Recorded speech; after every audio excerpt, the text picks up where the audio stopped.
Hi, and welcome to another episode of the Michael Yardney podcast. Today, I'm once again joined by my regular guest, leading independent financial advisor Stuart Wemyss, Director of Pro Solution Private Clients. Now, you'd have to be living under a rock not to know that apartments have underperformed houses in the last decade or so. So I was fascinated by one of Stuart's recent blogs where he asked what criteria should you use to decide if you sell an underperforming apartment. I'm looking forward to our chat where we're going to explore the reasons behind the trend, the implications for investors, and what future trends might anticipate. And clearly this is an important episode for anyone interested in understanding the broader dynamics of the property markets, even if you don't have an underperforming apartment, because it'll help you make more informed investment decisions. So, without further ado, let's get on with the show. Welcome to the Michael Yardney podcast, where twice each week you will learn a number of new ideas regarding success, property investment and money in around 30 minutes. Our show is brought to you by Metropole, who specialise in helping you grow, protect and pass on your wealth through strategic property and wealth advice. Now here's your host, Michael Yardney, Australia's authority in wealth creation through property, who has been voted one of Australia's top 50 most influential thought leaders.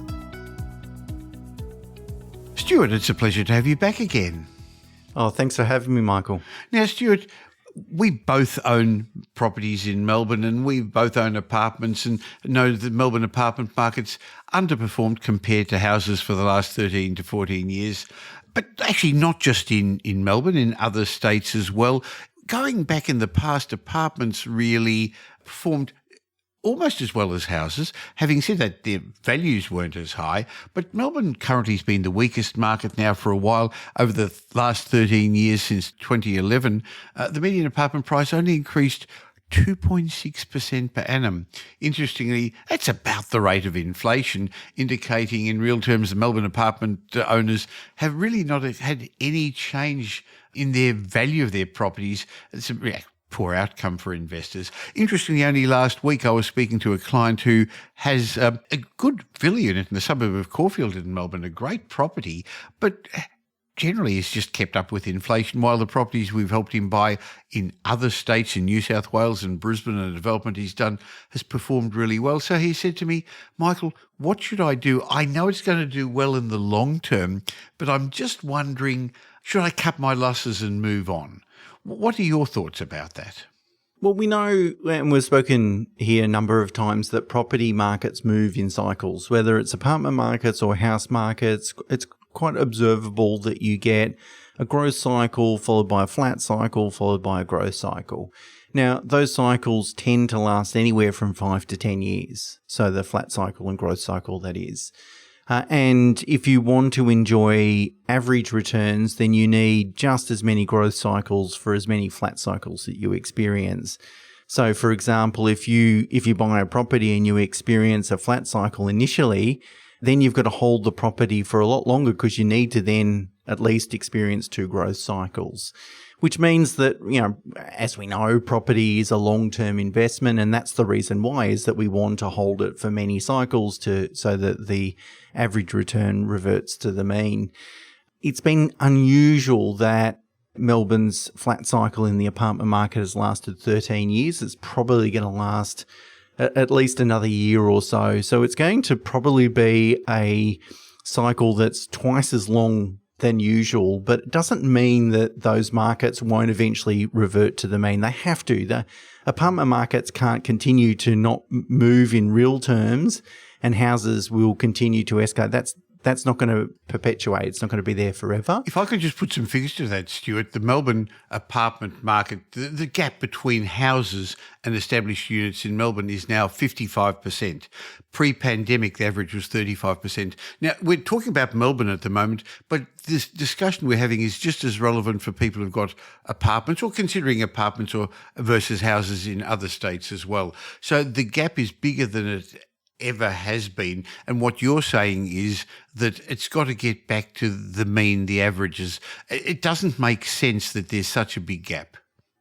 No, it doesn't. And in Sydney apartment market has been flat since 2017. Again, just looking at median data. And in Sydney, the median house price is double that of the median apartment price, which is, the easily the highest it's ever been. It's really normally around 1.4. And in Melbourne and Brisbane, the houses are about sort of 1.5 times higher than apartments, where they should be around about 1.2 times. I think it's sort of circa that. So I think it's important to think back, well, why? What has contributed to this flat cycle? Brisbane has had a flat cycle really since 2010 as well, although the last couple of years that market has picked up. So we've seen that market enter into a new growth cycle. Whether that growth cycle sustains, time will only tell, but it's another good example of how I think Melbourne is a bit of an outlier in this regard.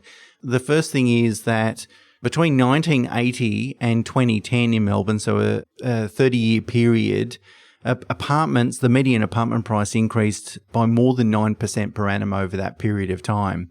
And so if we drew that chart of houses versus apartments back then, we would have seen that apartments are actually relatively expensive compared to houses. And so that could have been a bit of, looking back, it's easy to look back in hindsight, that could have been a bit of a red flag that, hey, maybe this apartment market is overcooked. At the same time, we had an influx of new build apartments, around about 2010, so around about that time where apartment prices were kind of high. Again, attracted developers to come into that market and, sell apartments off the plan to non-resident buyers, mostly Chinese buyers. And so there's a lot of that type of stock. And then we've had a clampdown in borrowing rules really since 2014, which has obviously contracted borrowing capacity for people, and particularly for apartment buyers. They tend to be, a lot of them are first home buyers or investors, and obviously an impact on borrowing capacity is going to retard their ability to be able to purchase property in that market. So it's almost been a perfect storm in terms to create this sort of elongated flat cycle in the Melbourne apartment market. Well, there was also COVID, where people chose to live in houses or not share accommodation as much, not share common facilities. That's over now. But at the moment, the way the world's working is that houses in other states as opposed to Melbourne have grown in value considerably. And even in Melbourne, the percentage of household income required to service a mortgage on a medium price house is almost 50% more than the highest ever recorded before. So it actually costs so much more to buy a house. People are going to want to start trading backyards for balconies and courtyards. The trouble is, when we talk about apartments, you've got high-rise towers, you've got medium-density newer apartment towers, you've got the old beautiful Art Deco blocks and blocks built in the 60s and 70s, which were not as pretty but still had some nice facilities. And in Melbourne and in some other areas, there are also what we call villa units, which are sort of apartments without somebody on top of you or next to you. They're apartment-sized dwellings on their own block of land. And even depending upon how you number them, townhouses are incorporated in the overall figures of what CoreLogic and Andrew Wilson and all the others call units. So it's quite a mixed bag, isn't it? It is. And, it's important to also then think about, well, what has contributed to this flat cycle and how are those things presenting themselves now? So if we talk about, there was the influx of oversupply in 2010, and a lot of that was in high-rise development, again, because we had these towers of 200 apartments being sold mostly, almost 80% or more, to overseas buyers. Well, that just doesn't exist anymore. I mean, it exists, but only in a very small... They didn't know what they were buying. They bought some pretty poor quality buildings built out of paper mache that are now falling apart. Yeah, and when you look at dwelling starts, attached dwelling starts, they're really very low. The volume is very, very low. So we don't have that supply element. So that's the supply side. Then the other thing that's occurred, when apartments were struggling, they were selling these really dodgy apartments off the plan, you buy a one-bedder for $400,000. And it was brand new, had brand new amenities and, a lift, and maybe had a pool and all these sorts of things. So why would you go and buy an older style apartment for $370,000 for it? So by comparison, the new one looked good from a purchaser perspective. There's no way they're going to build a one-bedroom apartment for $400,000 anymore. You've got Construction costs are up by more than 30%, close to 40% over the last 2 or 3 years. You've got quality issues around cladding and these sorts of things. People are going to be more concerned about those sorts of things. That you think just mascot towers and so forth in Sydney. In New South Wales, there's the building commissioner who's being very, very careful now about building standards. So it's going to cost a lot more to build, even if you were trying to do it the same quality, but now they're going to do better quality. They're not going to cut the corners. I mean, every old building built in the last decade I know of has had water issues in the balcony or wherever. And they can't sell to non-residents anymore. Well, they can, but not to the same extent. And even fees for non-resident investors are increasing or tripling, I think, in the coming months. So, they need to sell to domestic buyers, and domestic buyers are going to be really laser focused on these things, particularly around quality. So that means we've got less new stock coming on the market, but of the new stock that is coming on the market, it's going to come at a much, much higher cost. And so then when we make a comparison between the older style apartment and the brand new stock, the price gap will be substantial and it will make those older style apartments look very attractive by comparison. Well, many apartments, probably 30%, the established apartments are 30% below the cost of new apartments. Now, they're always going to be a bit like a second-hand car, not as expensive as a new car. Having said that, though, that gap is too much. So I know, and we've spoken about it for some of our joint clients, that you can buy an apartment at the moment for virtually land value. Some people are going to say, there's no land value in an apartment. Well, not really when you buy in a block of 200, but if you buy in a nice Art Deco block in one of the inner suburbs of our capital cities, the council rating certificate will tell you what the land value is. And very often you're paying not much more than that for an established apartment, Stuart. Yeah, that's right. And, you got to be careful around it. So when we're talking about apartments, we're really, and certainly when I wrote the blog, I was really sort of honing on these older style apartments that do actually have attributable underlying land value, and that do, looking at all these metrics, do look undervalued compared to, where they've been historically and also compared to houses. The other thing is rising rents, Michael. There's going to be a cohort of people that help their children rent apartments that just think to themselves, why would I pay a rental yield of 5% when I can almost borrow at 6-ish%? I may as well be an owner of that apartment rather than a renter of it. And I don't think that balance has come yet, but as rents continue to rise, and I'm sure that they will, that balance will, and interest rates might start to come down, that balance will start to tip. And so I'm thinking here of people that have children and they're going to university, for example, that the parents might have to make a contribution towards the renting cost to help their child. In that situation, those parents are probably going to sit back and think, well, hang on, I may as well just go and buy this apartment because it's almost going to be cheaper than renting it.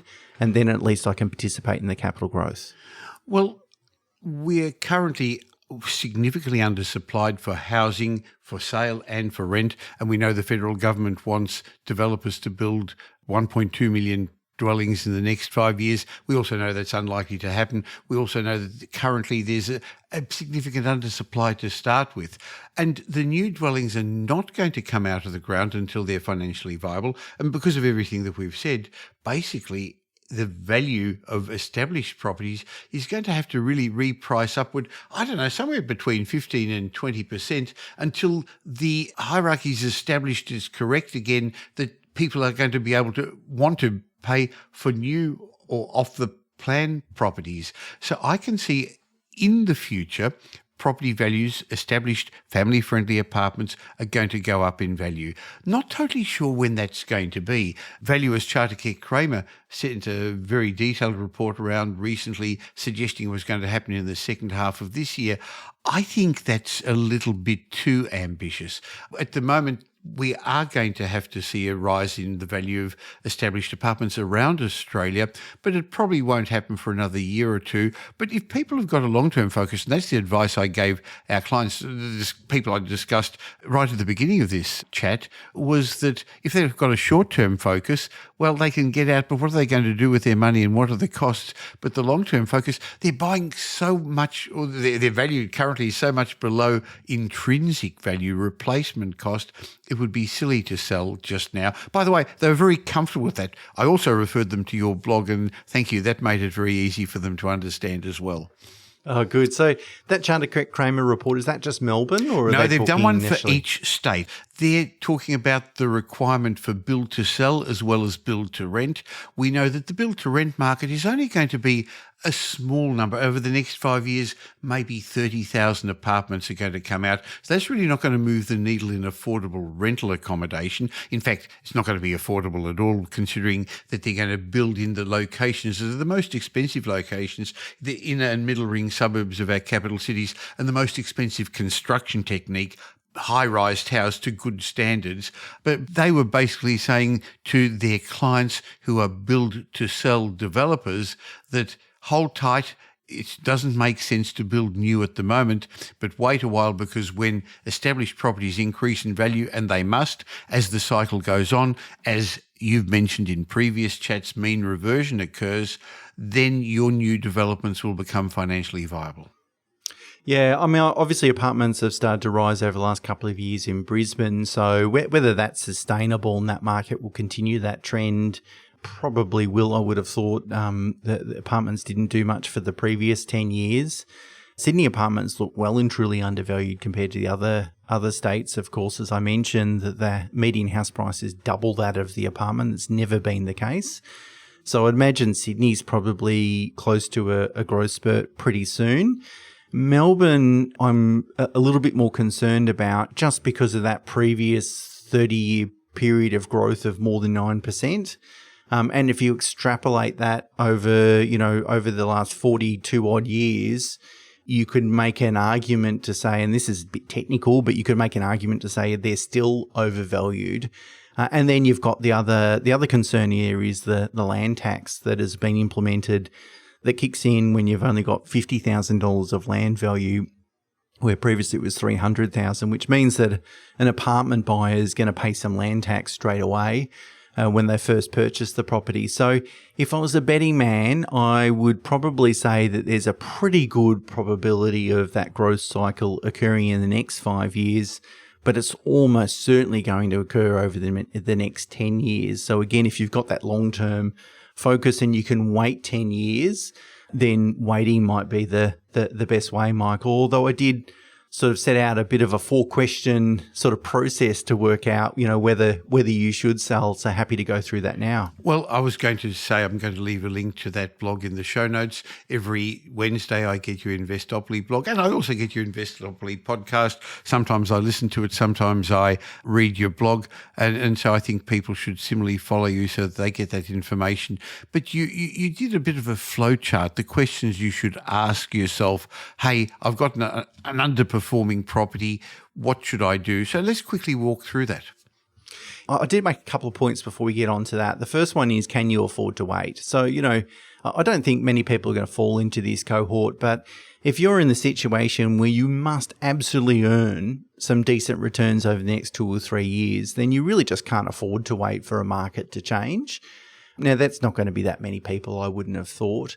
And the other thing I wanted to raise is that, we've always got to be careful when thinking about selling an underperforming asset, just because it's a costly exercise. You've got to obviously pay selling costs. You might have to make some improvements to that property before, get it ready for sale.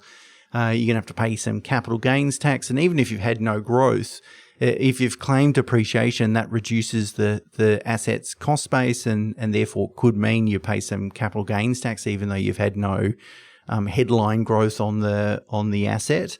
So if you're going to, and if you're going to replace the asset, then you're going to have to pay, stamp duty again, maybe some advisor fees going into that new asset, that new replacement asset. So it's not a costless exercise, and we want to be very prudent with it. So the approach that I would tend to take is be reluctant to sell an asset unless you're absolutely convinced that it's an underperforming asset. Unless you're absolutely convinced that over the next 10 years that asset is just not going to work, then you're probably better off hanging on to it, because the last thing you want to do is sell the asset today and then read in the paper in 7 years' time that it's resold for a lot more than what you sold it, and you'll end up sort of kicking yourself. But anyway, let's get into these 4 questions then, Michael. The first one is your apartment a high quality asset? And so it's a bit of a subjective question, really, because quality is obviously a bit subjective. But I'd be thinking about, how many bedrooms does it have? So, for example, I think a 1-bedroom apartment is inferior to a 2-bedroom. And maybe the holy grail to some extent is a 2-bedroom plus study. Yes, if you can find them, aren't they good? Yeah, they're a bit rare, but they certainly suit working from home, of course, and it also gives some flexibility to renters. They can have a housemate, but also one person can work from home during that particular time. The attributable land values are obviously a consideration as well. So if you're one of 4 on a block of 800 square metres, for example, in a great suburb, chances are you've got a lot of land value there. If you own an apartment and there's 200 others on the block, well, the reverse is true. And then the location of that particular asset. So is it in a quiet street in a blue chip suburb, or is it on an outlying suburb on a busy main road, for example? They're the sort of attributes that might help you understand whether it's a quality asset. Okay, so that's one of the questions you've got to ask yourself. And if you've got a quality asset and you can wait, in general, it makes sense to hold on, doesn't it? Yeah, absolutely. Well, you wouldn't want to sell a quality asset after you've owned it for a period of time and it's been a flat cycle, because you've done the hard yards, you've done your apprenticeship. And if it didn't happen at this stage, if you wait 5 years, if you've had really good growth in other assets, you're going to have a period in the other assets when it slows down, because that's just how the market works, Stuart. That's why you diversify and invest in a variety of assets, and you get some geographical diversification in your own portfolio to smooth those returns out.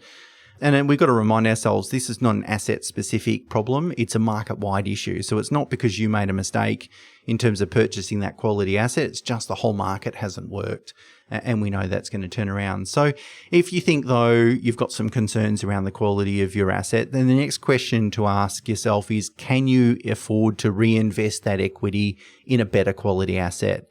And so if we think back, people might have gone and bought a 1-bedroom apartment, for example, 10 years ago, just because that was the price point that they could afford to buy in at that time. And that's fine. It is what it is. But maybe now their situation's changed. Maybe they've got better cash flow, income, borrowing capacity, equity, all those sorts of things. So in that situation, if, for example, that investor could say, well, I could sell that 1-bedroom apartment and go and buy a really large 2-bedroom apartment, or maybe even a villa unit, or maybe even a house, then what they could do is reinvest that equity that is currently invested in an asset that we're not really concerned with, that we're concerned about with the quality, and then reinvest that in a much better quality asset. And so if it's answer to question 1, which is quality, is no, then can you afford to reinvest in a high quality asset? If it's yes, then sell the underperforming apartment and do that, reinvest that in a better quality asset. If it's no, if you can't afford to reinvest in a better, and it's got to be a materially better quality asset, by the way, as well. So I don't want to be selling a 1-bedroom apartment in an adjoining suburb and then buying a 1-bedroom apartment in a blue chip suburb. I'm changing the quality, but not materially. So it's got to be substantial. So if I can't afford to do that, the next question to ask yourself is, can you make some cosmetic improvements to that asset? And what I'm thinking about there is maybe flooring, bathroom, kitchen, repaint. That's going to enhance the rental yield, of course. But what it will also do is make sure that your asset is in keeping with similar assets in the adjoining area. And if that growth cycle does then kick off, or when that growth cycle kicks off, you'll be able to enjoy some of that growth as well, because you've maintained your asset to that a substantial level.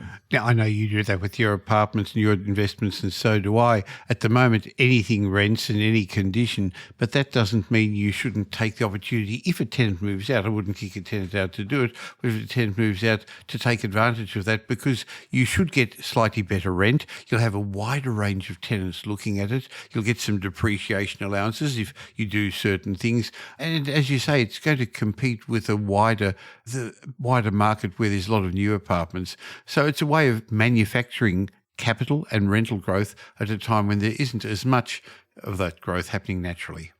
And you can borrow to fund that cost, of course, and then you can claim a depreciation on that cost. So from a cash flow perspective wise, it's actually quite good because you get the depreciation benefits, which is going to save you some tax. You don't have to really pay for the full upfront cost. You just pay for the interest associated with the cost. Of course, you've got to pay for it. It's in the loan, but from a cash flow perspective. So doing those cosmetic improvements can actually materially improve your after-tax cash flow. Now, if you can't make those cosmetic improvements for whatever reason, and so just to summarize, you've assumed your apartment's not high quality, that you can't replace it with a better quality asset, and you can't make cosmetic improvements, then the last question to ask yourself is, can you somehow negotiate to sell the whole block? And that would mean that you'd have to get all the owners on the same page, and you get all the owners together and say, let's go and sell this whole block of apartments to a developer, for instance. Now, the more other owners there are, so the more number of apartments on the block, the harder it is, of course. If you've got 10 people to get together to reach an agreement on, that can be challenging. If there's only 3 other owners, well, then maybe it's going to be potentially a lot easier to do. But some clients have done this, in fact, quite successfully. They've realized a substantial amount. In fact, they've doubled their value as if they had sold the apartment by itself. So it's a bit of a long shot. It's not always going to work, but it's certainly something to ask yourself. Well, some friends of ours who've got a villa unit in Brighton in a great location, which is now surrounded by a whole lot of new apartment complexes. The value of the individual units are nothing like the combined value of the 6 of them. The problem is there's one older owner-occupier, a couple of other investors, one other older owner-occupier who's just holding out. And that's a shame because they'd make so much extra money out of it, considerable. They're being chased by developers. It's in a good street, 4 doors from Church Street, Brighton. You can imagine what that the old block of land with the old villa units are worth. Anyway, they'll do it one day. Frustrating, really frustrating. It's a bit of a long shot, but I thought I'd put it in there because it's worth exploring. But as I said, it's a bit of a long shot and can take a lot of time, and maybe you'll end up investing all that time and it will fall over because the last owner doesn't agree. But if you can get everyone on the same page, that's one way to sort of exit that investment while still maximising the value. You finished your article on the prosolution.com.au website saying it's important to get tailored advice. I think it's too easy to get emotionally involved. You've either invested a lot of time, effort, money in buying this property, and so you see it through rose-coloured glasses and maybe you should sell it. Or sometimes it's the other extreme where you're just so sick and fed up with it that you're not prepared to wait long enough to reap the rewards of what you've done. So it should be done on numbers and figures. And I know at Metropole we actually put together a strategic plan for clients to help them. And I know at ProSolution you do something similar. So maybe you could just quickly explain to us what you and your team do at ProSolution. We inspire our clients to take a holistic approach to building wealth, Michael, which means that we build a multifaceted team to help clients to give them advice to make sure they maximize their opportunities. And actually what that means is that an accountant, a financial planner and a mortgage broker sit around a table, develop a strategy for a client, talk about a client at least every year to think about what do we need to know about that client? What can we do for that client to proactively help them achieve their goals? And we do that because we know that a lot of financial decisions are multifaceted. And property investing is a perfect example. There's tax considerations, borrowing, cash flow, financial planning, all those sorts of things. And it's good to have one team make sure that, everything's moving in the right direction and there's no risks and opportunities that are missed. Great. Well, I'll leave a link to not only your podcast, but also Pro Solution website in the show notes. I look forward to catching up with you again in a month when we have our regular chat, Stuart. Thanks, Michael. It's been fun as always.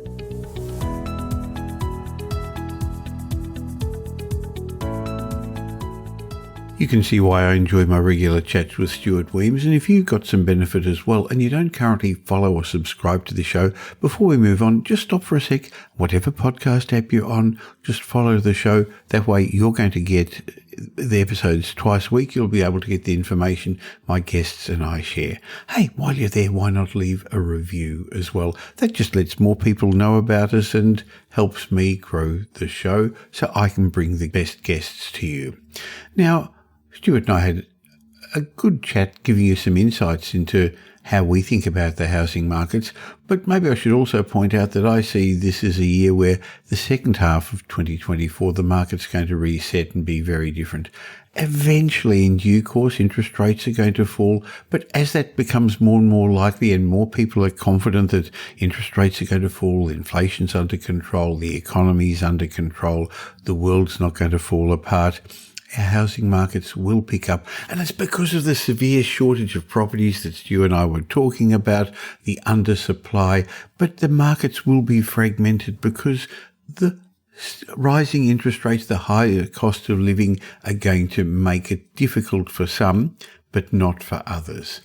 Now, if you haven't taken advantage of the property markets over the last year or so, it's a shame. You may not have been in the position to do it, but I know those people who used our services at Metropole 12 months ago, many of them have had double-digit capital growth and significant rental growth.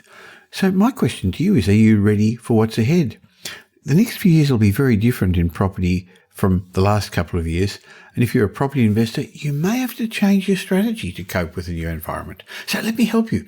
Why not turn to the multi-award winning team at Metropole for independent, unbiased property and wealth advice? We're much, much more than just buyer's agents. We help our clients safely grow into generational wealth through property. We're big enough to tip the scales in your favour, but still small enough to care. So whether you're just getting started or wanting to grow your existing portfolio, let my team help you. Go to metropole.com.au and let us offer you the time-tested system that I've fine-tuned over 5 decades, frameworks that I've fine-tuned, and a track record where we've helped clients be involved in close to $6 billion worth of property transactions. We've got our own in-house, on-the-ground teams in the big capital cities. We don't sell properties, but we've got access to every property on the market. And we've got Metropole Elite Wealth Advisory to help you grow, protect and pass on your wealth. metropole.com.au. Now here's Michael's mindset message. Remember, a change in your thinking will lead to a change in your life.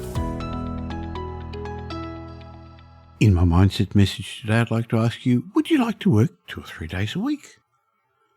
What would you do with your time if you only had to work 2 or 3 days a week? Now, I'm old enough to remember days when experts predicted that we'd only be working 14 to 15 hours a week by now, and we'd have so much leisure time we wouldn't know what to do with ourselves. Instead, while the official work week is still 38 hours, many Australians work considerably longer than that in order to finance their increasingly expensive lifestyle. Now, according to CNN Money, way back in 1930, renowned economist John Maynard Keynes predicted that technological advances would mean we'd all eventually only be working 15 hours a week. That same year, evolutionary biologist Julian Huxley predicted the 2-day work week. Both men warned that someday we'd have so much leisure time we'd be bored out of our brains. In 1930, Huxley said the human being can consume so much and no more. When we reach the point that the world produces all the goods that it needs in 2 days, as it inevitably will, we must curtail our production of goods and turn our attention to that great problem of what to do with our new leisure. So way back then they predicted we'd be able to work so much more efficiently that we'd have a shorter work week and longer vacations. Now, more recently, I remember experts predicting that the advent of computers and then the internet and then the fast-paced growth of technology would mean we'd be able to telecommute and work from home. Well, interestingly, that's happened with COVID, hasn't it? And there's no doubt that the technological progress has made us much more productive than ever before.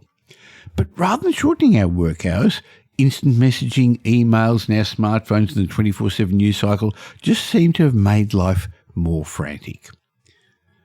Then there's the fact that our more expensive lifestyle, coupled with inflation and taxes, means that living how we choose to live is costing us more. And many average Australians, well, they're just even struggling to make financial ends meet. So here's the lesson. You'll never get rich by working longer hours. Earning, saving and investing are really the only three levers you have available to control your finances. And for most people, working longer and earning more is the only way they know how to get rich. However, you'll never become wealthy working longer hours, as I said, or shorter hours as was predicted. Sure, you'll earn higher wages, but you're going to be taxed more, inflation will erode some of it, and you're more likely to spend more. And of course, you can't save your way to wealth. It's just too hard. On the other hand, a group of Australians, strategic investors, have built themselves a substantial asset base of investment properties that then act as a cash machine. First step is building your assets and then moving to cash flow. And this can replace their personal exertion income and fund the lifestyles allowing them to eventually work 2, 3 or 3 days a week if they choose. So how do they do this? Well, as I said, initially they worked hard, they spent less than they earned, they invested the balance and kept reinvesting their funds following a proven investment strategy. Hey, there were no shortcuts. It took time, often 10 but much more likely 20 and sometimes 30 years to allow the magic of leverage, capital growth and compounding to grow their asset base. But now they've got choices in life. Now they can choose to work 2 or 3 days a week or not. As Warren Buffett wisely said, wealth is the transfer of money from the impatient to the patient.